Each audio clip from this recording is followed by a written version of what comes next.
Apply பண்ண ஒரே நாள்லேயே உங்கள் முடி நல்லா கருகருன்னு மாறணும்னா இந்த ஹேர் டையை ஒரு முறை மட்டும் நீங்கள் பயன்படுத்தி பாருங்கள், விடவே மாட்டீங்க. அது மட்டும் இல்லைங்க, இந்த ஹேர் டை நீங்கள் அப்ளை பண்ணிவிட்டு ஷாம்பு சீக்காய் எதுவுமே யூஸ் பண்ண வேண்டாம், நார்மல் வாட்டர்லேயே வாஷ் பண்ணால் போதும். முடி வந்து செம்ம கருமையாக மாறிடும். அந்த கருமை வந்து உங்களுக்கு போகவே போகாது. அவ்வளோ நல்லா உங்கள் முடியை வந்து கருகருன்னு மாற்றுறது மட்டும் இல்லாமல் முடியை வந்து நல்லா வளர்கிறதுக்கும் நல்லாவே ஹெல்ப் பண்ணும். கண்டிப்பாக ட்ரை பண்ணி பாருங்கள். வீடியோவை நீங்கள் தொடர்ந்து பார்த்தீங்கன்னா நான் எப்படி ப்ரிப்பேர் பண்ணுறேன் அப்படின்றது உங்களுக்கு புரியும். வாங்க வீடியோக்குள்ளே போகலாம்.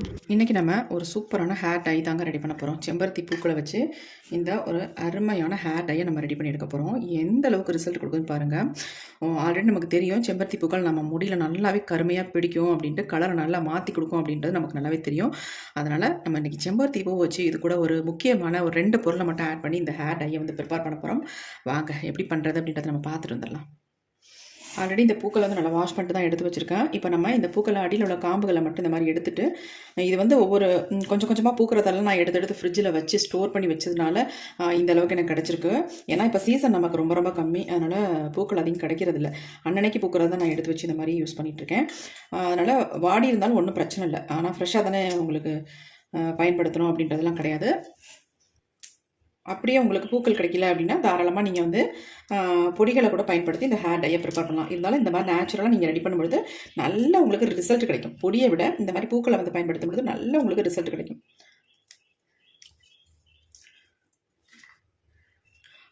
செம்பருத்தி பூக்கள் இலைகள் கூட இருந்தால் கூட நீங்கள் கொஞ்சம் இதில் சேர்த்துக்கலாம், தாராளமாக சேர்த்துக்கலாம். அதனால் ஒன்றும் பிரச்சனை இல்லை. இப்போ நம்ம பூக்கள்லாம் மிக்ஸி ஜாரில் வந்து ஆட் பண்ணிட்டோம். அடுத்து நம்ம என்ன பண்ண போகிறோம் அப்படின்றத பார்க்கலாம். பூக்கள் பறிக்கும் போது இந்த இலைகளும் இருந்ததுனால நான் ஒரு 5-6 இலைகளை மட்டும் எடுத்துக்கிறேன். இந்த செம்பருத்தி இலைகள் எல்லாம் ஃப்ரெஷ்ஷாக இருக்குது பார்க்குறதுக்கு. அதனால் இந்த இலைகளை மட்டும் நம்ம இதில் ஒரு 5-6 இலைகள் மட்டும் சேர்த்துக்கலாம். ஏன்னா நம்ம முடிக்கு ரொம்ப ரொம்ப நல்லது. அதனால் எந்த விதத்துலேயும் நம்ம இந்த செம்பருத்தி இலைகளை நம்ம பயன்படுத்தினா நம்ம முடியோட வளர்ச்சிக்கு முடியோட கருமைக்கு ரொம்ப ரொம்ப நல்லது. அதனால் நான் ஒரு 5-6 இலைகள் மட்டும் சேர்த்துக்கிட்டேன். சேர்த்துக்கணுன்ற கட்டாயம் இல்லை, நான் வந்து இருக்கிறதுனால சேர்த்துக்கிட்டேன். இப்போ இது அப்படியே இருக்கட்டும். நம்ம அடுத்து என்ன பண்ணுறதுன்னு பார்க்கலாம். அடுத்து நம்ம இந்த மாதிரி ஒரு சின்ன பவுல் எடுத்துக்கலாம். இதில் நம்ம என்ன ஆட் பண்ண போகிறோம் அப்படின்னா கரிஞ்சீரகம். இந்த மாதிரி முழுசாக இருக்க கரிஞ்சீரகத்தை நம்ம எடுத்துக்க போகிறோம். நான் ஒரு 3 ஸ்பூன் அளவுக்கு இந்த கரிஞ்சீரகத்தை எடுத்துக்கிறேன். முடிக்கு தகுந்தது மாதிரி கரிஞ்சீரகம் எடுத்துக்கோங்க. இந்த கரிஞ்சீரகத்துக்கு கூட இன்னும் ஒரு முக்கியமான பொருளை ஆட் பண்ணிக்கலாம். இது என்ன அப்படின்னா பூண்டோட தோல்கள் தாங்க. முடிக்கு ரொம்ப நல்லது. அதனால் இந்த பூண்டோட தோலை சும்மா ஒரு கைப்பிடி அளவுக்கு இதில் ஆட் பண்ணிட்டேன். இப்போ இது ரெண்டையும் நம்ம என்ன பண்ண போகிறோம் அப்படின்னா நல்லா ஃப்ரை பண்ணி எடுக்க போகிறோம். அதுக்கு நம்ம இந்த மாதிரி இரும்பு கடாயில் வந்து நம்ம இதை வந்து சேர்த்துக்கலாம். எல்லாத்தையுமே கரிஞ்சீரகத்தையும் இந்த பூண்டோட தோல்களையும் நான் இரும்பு கடாயில் சேர்த்துட்டேன். அப்படியே நம்ம இதை அடுப்பில் வச்சிடலாம். இப்போ நம்ம இரும்பு கடாயை அடுப்பில் வச்சிட்டோம். ஸ்டவ்வை ஆன் பண்ணிடலாம். இதை நல்லா வந்து கருகி வர அளவுக்கு நம்ம இதை வந்து ஃப்ரை பண்ணி எடுத்துக்கலாம். இந்த பூண்டு தோல் வந்து நல்லா பிளாக்காக சேஞ்ச் ஆகும். அந்த அளவுக்கு நம்ம இதை வந்து கருக வச்சு எடுத்துக்கலாம். நீங்கள் நினைக்கலாம், என்னடா பூண்டு தோலை போய் இதில் சேர்க்குறீங்க, பெரும்பாலும் நம்ம இன்ஸ்டன்ட் ஹேர் டைக்கு தான் இதை வந்து யூஸ் பண்ணுவோம், இதில் போய் பயன்படுத்துகிறீங்களா அப்படின்னு நினைப்பீங்க. ஆனால் நல்ல ஒரு கருமையை கொடுக்கும், நல்ல ஒரு டார்க் கலரை கொடுக்கும். அதனால தான் நான் வந்து பூண்டு தோலை வந்து இதில் சேர்த்துருக்கேன்.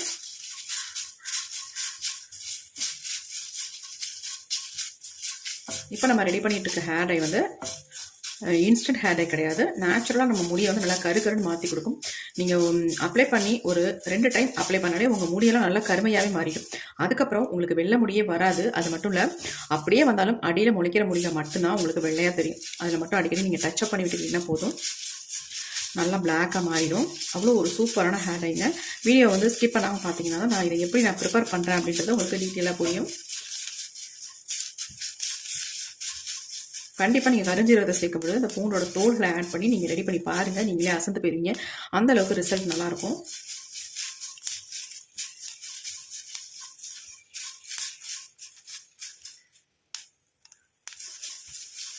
இப்போ பாருங்கள், கொஞ்சம் நல்லா வந்து சேஞ்ச் ஆயிடுச்சு. கரிஞ்சீரகம் மாதிரியே இந்த பூண்டோட தோல்களும் நல்லா கருமையாக மாறணும்.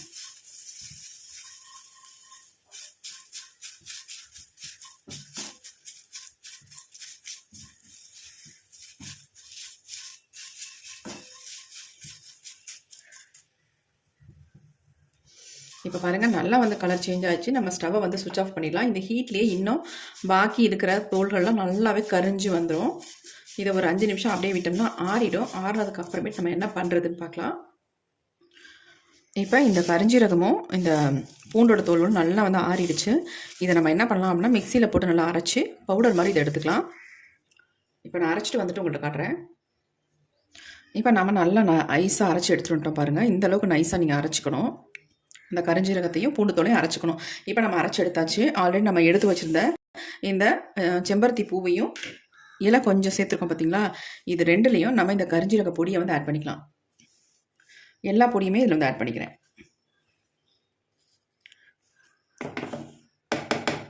நல்லா நைஸாக அரைக்கணுன்றதுலாம் கிடையாது, ஓரளவுக்கு நீங்கள் அரைச்சிக்கோங்க. ஆல்ரெடி இப்போ நம்ம அரைக்க தான் போகிறோம், அதுக்காக தான் சொல்கிறேன். இப்போ இதில் வந்து நம்ம தண்ணி சேர்க்க போகிறதில்ல, காஃபி பவுடர் போட்டு டிகாஷன் மட்டும் எடுத்து வச்சுருக்கேன். அந்த டிகாஷனை வந்து இதில் வந்து ஆட் பண்ணிடுறேன். நீங்கள் வந்து காஃபி தூள் கூட இதில் ஆட் பண்ணி அரைச்சி எடுத்துக்கலாம். இப்போ இந்த காஃபி டிகாஷன் நான் உள்ள ஆட் பண்ணிக்கிறேன்.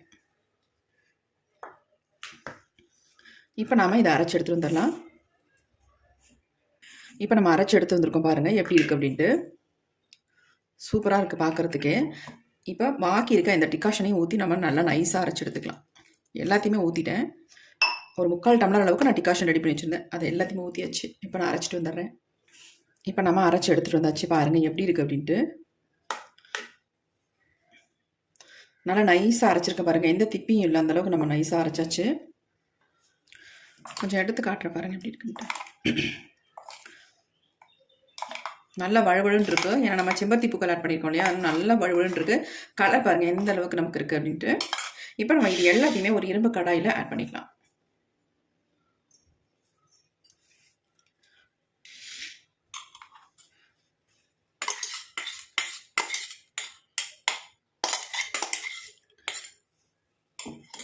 கொஞ்சமாக அதில் தண்ணி விட்டு நம்ம அலம்பி ஊற்றிக்கலாம்.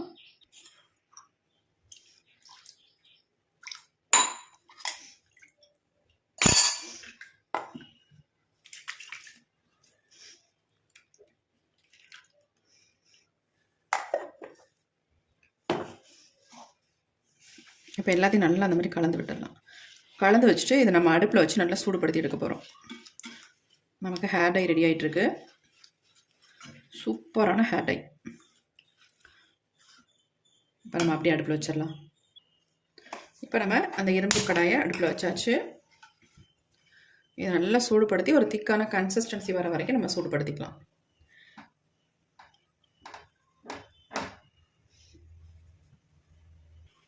ரொம்ப நேரம் நம்ம சூடுபடுத்தணுன்ற அவசியம் இல்லை. நம்ம ஒரு அளவாக தான் தண்ணி வந்து இதில் ஆட் பண்ணியிருக்கோம். ரொம்ப அதிகமாக கிடையாது, கொஞ்சம் திக்காக வரணும், அவ்வளோதான், வேறு ஒன்றுமே இல்லை. இப்போ எல்லாமே நம்ம சேர்த்துட்டோங்க. ஆனால் வந்து நம்ம முக்கியமாக முடியை வந்து நல்லா கலராக, அதாவது நல்லா பிளாக் கலராக மாற்றுறதுக்கான ஐட்டம்ஸ் எல்லாமே இதில் சேர்த்துருக்கோம். ஆனால் வந்து முக்கியமான ஒரு பொருளை சேர்த்தா தான் இந்த கலர் வந்து சேரும், அதாவது பிடிக்கும் நம்ம ஹேரில். அதுக்கு என்ன நம்ம சேர்க்க போகிறோம் அப்படின்னா மருதாணி பொடி மட்டும் 1 ஸ்பூன் சேர்த்துக்கலாம் இதில்.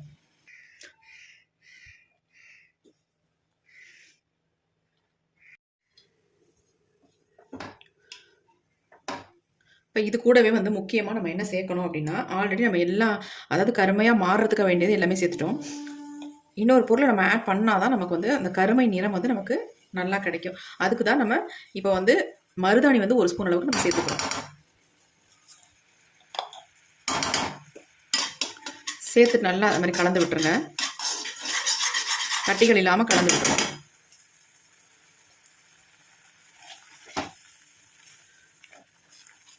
எந்த ஹேர் டையாக இருந்தாலும் நம்ம வந்து மருதாணி சேர்த்தா தான் நல்லா வந்து ஒரு கலர் கிடைக்கும், இல்லைன்னா கிடைக்காது நமக்கு. இலைகளாக உங்களுக்கு கிடைச்சதுன்னா தாராளமாக நீங்கள் செம்பருத்தி பூவோடு சேர்த்து அரைச்சி எடுத்துக்கோங்க. எனக்கு இலைகள் கிடைக்காதனால தான் நான் இந்த மாதிரி சேர்த்துக்கிட்டேன். நீங்கள் வந்து செம்பருத்தி பூக்களோட சேர்த்து அரைக்கும் பொழுது முடிஞ்சால் நைஸாக அரைச்சி எடுத்துக்கோங்க, அப்படின்னா வடி கட்டிக்கோங்க, அதுக்கப்புறமேட்டு யூஸ் பண்ணுங்கள். இப்போ நல்லா திக்கான கன்சிஸ்டன்சிக்கு வந்துருச்சு பாருங்கள். இப்போ நம்ம ஸ்டவ்வை சுவிட்ச் ஆஃப் பண்ணிடலாம். இதை வந்து ஒரு 5 மணி நேரம் ரெஸ்ட் டைம் விட்டுட்டு அதுக்கப்புறமேட்டு நம்ம ஹேரில் அப்ளை பண்ணலாம். எப்படி அப்ளை பண்ணுறது அப்படின்னு நான் காட்டுறேன். சூட்டோடு நம்ம மூடி வைக்க வேண்டாம், ஏன்னா அந்த ஆவிப்பட்டு ரிசல்ட் நமக்கு நல்லா கிடைக்காது. அதனால் இது நல்லா ஆறுனதுக்கு அப்புறமேட்டு இது மேலே தட்டு போட்டு நம்ம மூடி வச்சிடலாம். நல்லா திக்காக இருக்குது கன்சிஸ்டன்சி, ஹேரில் அப்ளை பண்ணுறதுக்கு சூப்பராக இருக்கும். இது அப்படியே இருக்கட்டும். ஒரு 1/2 hour கழிச்சுட்டு நம்ம மூடி வச்சிடலாம். இப்போ வந்து ஓரளவுக்கு நல்லாவே ஆறிடுச்சு. இப்போ இதில் வந்து நம்ம என்ன சேர்க்க போகிறோம் அப்படின்னா 1/2 லெமன் எடுத்துக்கோங்க. நல்லா இதில் வந்து பிழிஞ்சு விட்டுடலாம். இந்த மாதிரி லெமனை பிழிஞ்சு விட்டுட்டு நல்லா இந்த மாதிரி கலந்து விட்டுடலாம். கலந்துட்டு நம்ம ஒரு மூடி போட்டு மூடி வச்சிடலாம். அப்போ தான் நமக்கு நல்ல வந்து ஒரு கலர் கொடுக்கும்.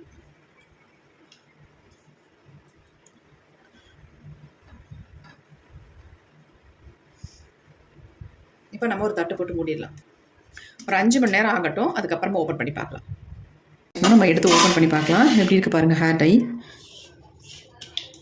கையில் எடுத்து காட்டுறேன் பாருங்கள். நீங்களே ஆச்சரியப்படுவீங்க எந்த அளவுக்கு இருக்குது அப்படின்ட்டு. இங்கே பாருங்கள் எப்படி இருக்குன்ட்டு.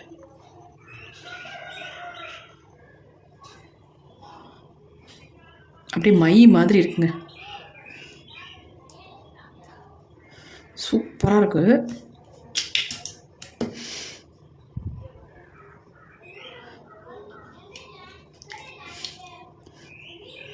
பாருங்கள் எப்படி இருக்குது அப்படின்ட்டு. செம்மையான ஹேர் டையாக இருக்குது. நம்ம முடியல இந்த மாதிரியே பிளாக்காக சேஞ்ச் ஆகுங்க. அவ்வளோ சூப்பராக நமக்கு ரிசல்ட் கொடுக்கும். பாருங்கள் எடுத்து காட்டும்போதே இப்படி இருக்கே. நம்ம இதை ஹேரில் அப்ளை பண்ணோம்னா எந்த அளவுக்கு ரிசல்ட் கிடைக்குது அப்படின்னு தான் இப்போ நம்ம பார்க்க போகிறோம். சூப்பராக ரிசல்ட் கிடைக்கும். நம்ம முடியை வந்து இன்ஸ்டண்ட்டாகவே பிளாக்காக சேஞ்ச் ஆக்கிறதுக்கு 100க்கு 100% சொல்கிறேங்க. அந்தளவு சூப்பராக பிளாக்காக மாற்றிடும். இப்போ வாங்க இந்த ஹேர் டை என்னுடைய ஹேரில் நான் உங்களுக்கு அப்ளை பண்ணி காட்டுறேன். எப்படி அப்ளை பண்ணுறது, எவ்வளோ நேரம் நம்ம ஹேரில் வச்சுருக்கிறது அப்படின்னு தான் பார்க்க போகிறோம். வாங்க இப்போ நம்ம எடுத்து வச்சுருக்க இந்த ஹேர் டையை ஹேரில் அப்ளை பண்ண போகிறோம். ஆயில் இல்லாத ஹேரில் நீங்கள் அப்ளை பண்ணுங்கள். ஆயில் இருக்கிற ஹேரில் அப்ளை பண்ணாதீங்க. ஒட்டாது உங்களுக்கு. எப்பயுமே ஆயில் இல்லாமல் இருக்கணும். இந்த மாதிரி நல்லா எங்கெங்கெல்லாம் நிறைய முடிகள் இருக்கும் அந்த இடத்துல அப்ளை பண்ணி விட்டுருங்க.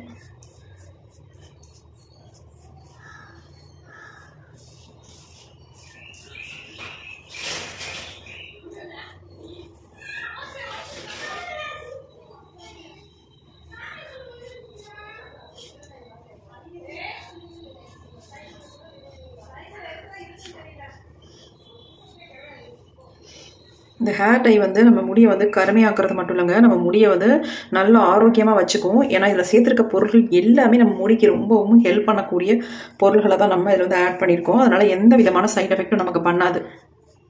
நல்ல கருமையாக மாற்றி கொடுக்கும். நீங்கள் ஆல்ரெடி வந்து எந்த கெமிக்கல் ஹேர் டையும் அப்ளை பண்ணாதவங்களாக இருந்தால் உங்களுக்கு 100க்கு 100% உடனே ரிசல்ட் கிடைக்குங்க. பாருங்கள் என் கையில் எந்த அளவுக்கு பிடிச்சிருக்கு பாருங்கள். நல்லாவே பிடிச்சிருக்கு. இது நம்ம அப்ளை பண்ணிட்டு தான் இருக்கோம். ஆனால் அதுக்கு இந்த அளவுக்கு என் கையில் வந்து ஒட்டியிருக்கு பாருங்கள்.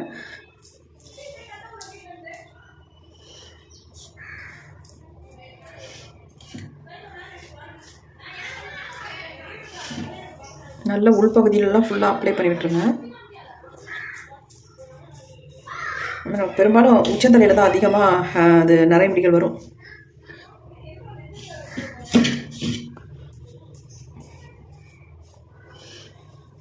கீழெல்லாம் கூட அப்ளை பண்ணணும்னு அவசியம் இல்லைங்க. மெயில் பகுதியில் மட்டும்தான் அப்ளை பண்ணணும். ஏன்னா நமக்கு வந்து அந்த முடி வளர்கிற இடங்களில் தான் வெள்ளை வெள்ளையாக அதிகமாக இருக்கும், ஒயிட் ஹேர் அதிகமாக இருக்கும். அந்த இடத்துல இந்த மாதிரி அப்ளை பண்ணி விட்டாலே உங்களுக்கு நல்லா பிளாக்காக சேஞ்ச் ஆகிடும். அதுமாதிரி இந்த காது ஓரங்களில் நல்லா இந்த மாதிரி அப்ளை பண்ணி விட்டுருங்க. இந்த ஹேர் டையை வந்து நீங்கள் வாரத்துக்கு ஒரு டைம் ஸ்டார்டிங்கில் அப்ளை பண்ணிவிட்டு வாங்க. அதுக்கப்புறமேட்டு நீங்கள் மாதத்துக்கு ஒரு டைம் அப்ளை பண்ணால் போதும். ஏன்னா நீங்கள் 2 வாரம் அப்ளை பண்ணும்பொழுதே உங்கள் முடி வந்து சூப்பராக பிளாக்காக மாறிடும். அதுக்கப்புறமேட்டு நீங்கள் மாதத்துக்கு ஒரு டைம் மட்டும் உங்களுக்கு எப்போ டைம் கிடைக்குதோ அந்த நேரங்களில் நீங்கள் அப்ளை பண்ணிட்டால் போதும். இளநரைகள் உள்ளவங்க இதை ரெகுலராக அப்ளை பண்ணுறது நான் உங்களுக்கு நிறைய முடிகளே இருக்காது. அது இல்லாமல் உங்களுக்கு இந்த மாதிரி அடிக்கடி அப்ளை பண்ணுற வேலையே இருக்காது. எப்பயாவது ஒரு தடவை ஹேர் பேக் மாதிரி வந்து அப்ளை பண்ணிக்கலாம். நல்லா உங்கள் முடியெல்லாம் நல்லா ஸ்ட்ரென்த் ஆயிரும், நல்லா பிளாக்காகவும் சேஞ்ச் ஆயிரும். அப்படிங்கிற நீங்கள் அதை தொடர்ச்சியாக அப்ளை பண்ண வேண்டிய அவசியம் இருக்காது. இது வந்து ஒரு 3 ஹவர்ஸ் அப்படியே ஊற வச்சுருங்க. அதுக்கப்புறமேட்டு நார்மல் வாட்டரில் வாஷ் பண்ணிக்கலாம்.